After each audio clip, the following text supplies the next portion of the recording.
Bonjour et bienvenue sur notre page Choisir d'avancer sur Facebook, mais également sur notre chaîne YouTube Francioli de Montez. Alors, juste avant de commencer notre capsule, si jamais le contenu que nous diffusons sur ces différentes plateformes vous intéresse, nous vous invitons simplement à vous abonner massivement, mais également à partager pour que d'autres comme vous puissent également être en mesure justement de visionner nos capsules. Alors aujourd'hui, nous allons aborder c'est vraiment un sujet comme ça. J'essaie de travailler sur ce sujet. Je me disais que c'est vraiment intéressant pour moi de l'aborder à l'occasion d'une de mes capsules. Je vais parler ça concerne un peu les institutions financières si vous voulez, mais je parlerai donc de l'efficacité opérationnelle. Alors, qu'est-ce que c'est l'efficacité opérationnelle? Donc, je vais d'abord situer pour que ce soit clair pour vous. Je parle ici de l'efficacité opérationnelle par rapport à nos institutions financières et précisément les banques. Voilà, c'est plus simple quand on parle des banques et je parle ici d'une notion éminemment importante pour une banque, à savoir l'efficacité opérationnelle. Alors, le pourquoi est-ce que je me sens légitime justement d'aborder cette question? Parce que à l'occasion de mon travail au quotidien, que je travaille dans une institution financière en Amérique du Nord, donc je précise que cette capsule, je l'enregistre depuis Montréal. Et donc, mon travail au quotidien, je suis ce qu'on pourrait appeler par un Customer Advisor ou conseiller aux entreprises.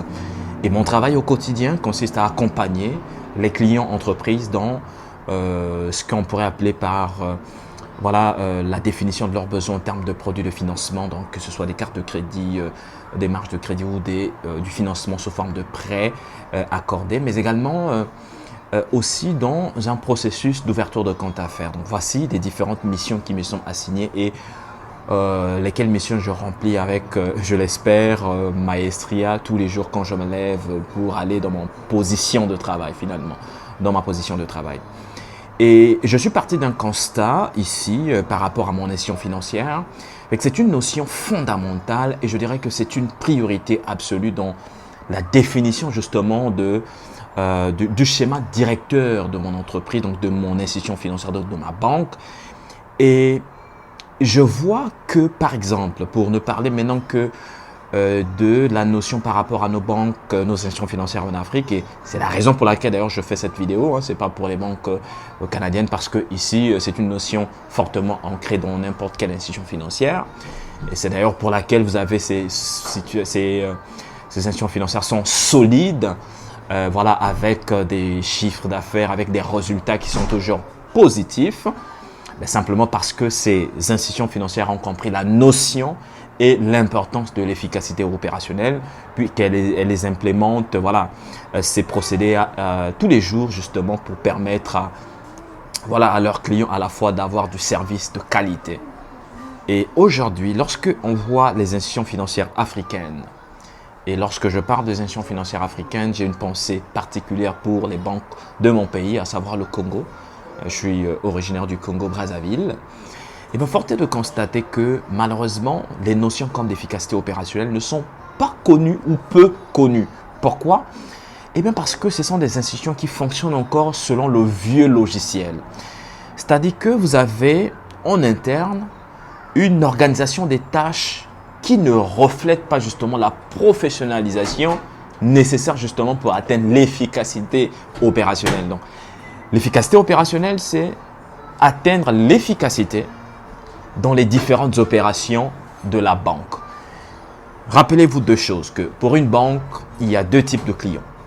Il y a des clients particuliers, puis il y a des clients affaires. Donc les clients affaires, ce sont des entreprises, ça peut être des organismes, mais de façon générale des entreprises. Et le client personnel, c'est monsieur tout le monde.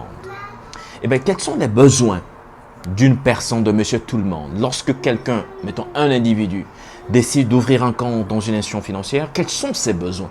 Pourquoi est-ce que cet individu va auprès d'une institution financière s'ouvrir un compte pour avoir un compte dans cette banque-là?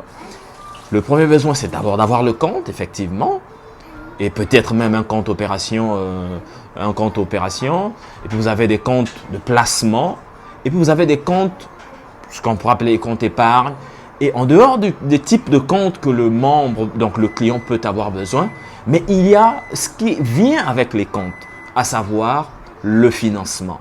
Et dans ce financement-là, vous avez des financements sous forme de prêts, par exemple, vous voulez acheter une voiture, vous voulez acheter une maison, donc le financement hypothécaire, donc c'est par rapport à du résidentiel. Et parce que vous voulez vous payer des vacances et que vous n'avez pas de la trésorerie sur place, vous pouvez voir avec votre banque pour qu'elle vous prête de quoi payer vos vacances puis payer par la suite. Donc de façon générale, vous avez le prêt, donc le financement sous forme d'hypothèque pour l'acquisition d'une maison. Vous avez le financement sous forme d'achat d'une première voiture ou l'achat d'une voiture. Et puis vous avez le financement pour des besoins courants, à savoir le voyage, maladie, etc., etc. Et par rapport à ça, ce qu'on constate dans mon institution financière et dans la plupart des institutions financières des pays qui ont quand même compris ces notions-là, eh bien, il y a une professionnalisation des métiers de banque par rapport justement aux attentes des clients. C'est-à-dire que ce n'est pas l'institution, ce n'est plus comme dans le vieux logiciel qui consistait à déjà tout structurer et que le client justement puisse s'adapter, c'est-à-dire que c'est au client de s'adapter par rapport à la structuration de la banque. Non. Aujourd'hui, les institutions financières en Amérique du Nord, en Europe, un peu partout, ont compris qu'il faut davantage s'arrimer par rapport au client. Et donc, dans le côté clientèle, justement, vous avez le clientèle affaires et une clientèle affaires et une clientèle personnelle. Dans le côté clientèle personnelle, vous avez des besoins. Et par rapport à ces besoins-là, il faut à ce moment-là segmenter les tâches pour qu'il y ait dans l'institution financière des conseillers qui ont pour mission de s'occuper des clients personnels et dans ces clients personnels professionnalisés. Les clients, par exemple, ici, mes collègues du côté personnel s'occupent, par exemple, il y en a qui sont des conseillers en finances personnelles. Il y en a des conseillers en sécurité financière du côté personnel. Et puis, vous avez des conseillers hypothécaires. Donc, vous avez toutes sortes de conseillers, toutes sortes de métiers qui sont inhérentes justement par rapport à ce segment de clients qui sont des clients finalement personnels, qui ont des attentes en termes d'hypothèque, en termes de prêt pour l'acquisition d'une voiture, en termes de prêt pour l'achat, mettons, d'une première propriété ou alors pour se payer des vacances. Et par rapport à ces besoins-là, on professionnalise les métiers de la banque par rapport à cette conjoncture. Et du côté affaires, par exemple, lorsque vous faites affaire avec une entreprise, et j'ai l'habitude, et là, je suis plus à l'aise, quels sont les besoins, par exemple, d'une entreprise? C'est d'abord d'avoir le compte, mais au-delà du compte, c'est la sécurité financière. L'entreprise veut avoir la sécurité. L'entreprise veut avoir le financement. L'entreprise veut avoir le conseil. C'est pourquoi chez nous, par exemple, dans le côté affaires, vous avez ceux qui sont spécialisés dans l'ouverture des comptes. Puis dans l'ouverture de compte, l'entreprise a besoin d'avoir un compte. Mais si l'entreprise, par exemple, transige avec les États-Unis, transige avec l'Europe, l'entreprise a donc besoin d'avoir un compte en devise, donc en euros ou en dollars américains. Mais au-delà justement des types de comptes, l'entreprise a besoin du financement sous forme de prêt. Par exemple, mettons que vous travaillez avec un restaurant et que le business du restaurant est très évolutif, ça évolue au mieux, le restaurant veut s'agrandir, il va avoir son banquier, il va avoir son conseiller en financement pour lui demander par exemple, écoutez, j'ai besoin de 50 000 $, j'ai besoin de 100 000 $, pour acheter un nouveau local, pour agrandir parce que mon activité est en évolution et donc j'ai besoin de acquérir un autre local. Par exemple, vous travaillez avec une entreprise spécialisée dans l'excavation, par exemple. Il dit, écoutez, j'ai besoin d'acheter une deuxième pelleteuse, j'ai besoin d'acheter un deuxième tracteur, j'ai besoin d'acheter 2 pelles mécaniques, etc., etc.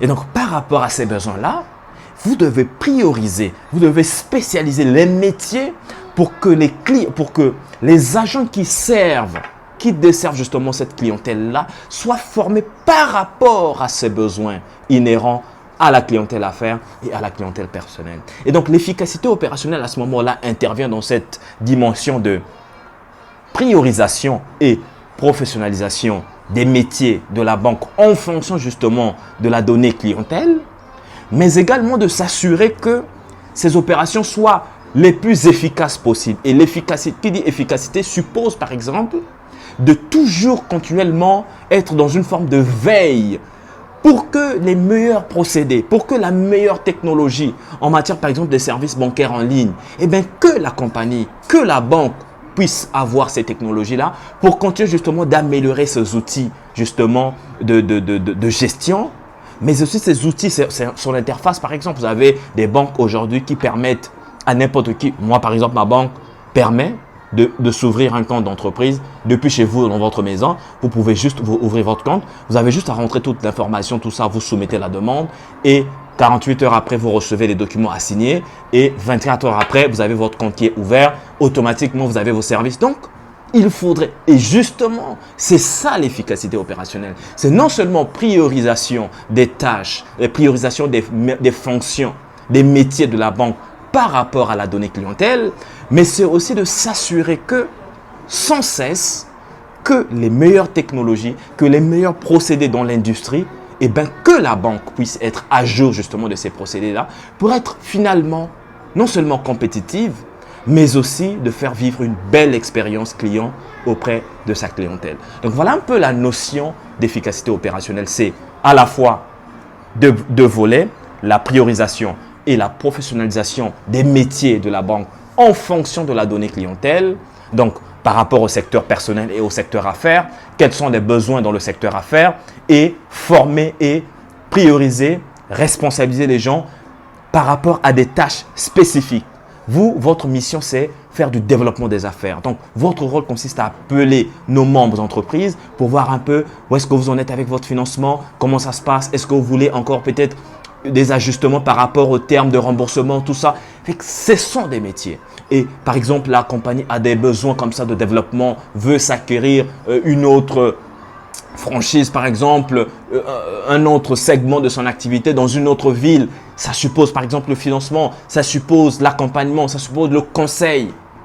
La banque doit être en mesure justement de s'adapter et d'anticiper. Et l'efficacité opérationnelle, c'est justement cela. C'est la priorisation, la professionnalisation, la spécification et la spécialisation des métiers de l'institution par rapport à la donnée clientèle, mais aussi de toujours s'assurer que sans cesse, que les meilleurs procédés et technologies dans l'industrie bancaire, et bien que la banque soit à jour de ces procédés pour faire vivre une belle expérience clientèle auprès finalement de sa clientèle. Parce que n'oublions pas, comme mon boss aime même le dire un jour, notre véritable boss, c'est le client. Si les clients décident de tous récupérer mettons que les clients décident tous de récupérer leur épargne de la banque, et bien la banque s'écroule. C'est pourquoi il y a des crises, il y a les banques qui s'écroulent parce que lorsque les gens dans ce vent de panique décident de récupérer tout ce qu'ils ont comme avoir auprès de l'institution financière, la banque cesse d'exister. Et donc, la banque doit s'adapter justement par rapport à la donnée clientèle parce que le véritable chef, c'est le client, c'est la clientèle. L'efficacité opérationnelle est une notion fondamentale et je pense qu'il faut davantage spécialiser. Ce n'est pas normal que le même individu doit traiter un client affaires, doit traiter un client personnel. On ne peut pas tout faire et justement, on n'arrive pas à atteindre l'efficacité dans nos opérations parce qu'on ne peut pas tout faire, un peu de tout et puis être efficace. Je pense que en étant que spécialisé en tir au but, le joueur est efficace parce que sa spécialisation, c'est tirer les buts. Sa spécialisation, c'est être défenseur. Alors, on ne peut pas être à la fois défenseur, être à la fois attaquant, être à la fois l'arbitre. On ne peut pas tout faire. Vous voyez, on est efficace lorsque vous, votre mission, c'est marquer des buts. Voilà pourquoi Kylian Mbappé est bon. Parce que sa mission, c'est être attaquant. Lui, il est là devant et son rôle, c'est marquer des buts. Il y en a qui sont à la défense. Leur rôle, c'est de défendre. Donc, chacun a des tâches, a des missions spécifiques et atteint justement cette efficacité dans les opérations. Et cette efficacité d'ensemble fera que la banque est solide, elle est compétitive et elle est humaine, mais surtout au cœur justement de la donnée clientèle. D'ici là, portez-vous bien et partagez la vidéo. Montez.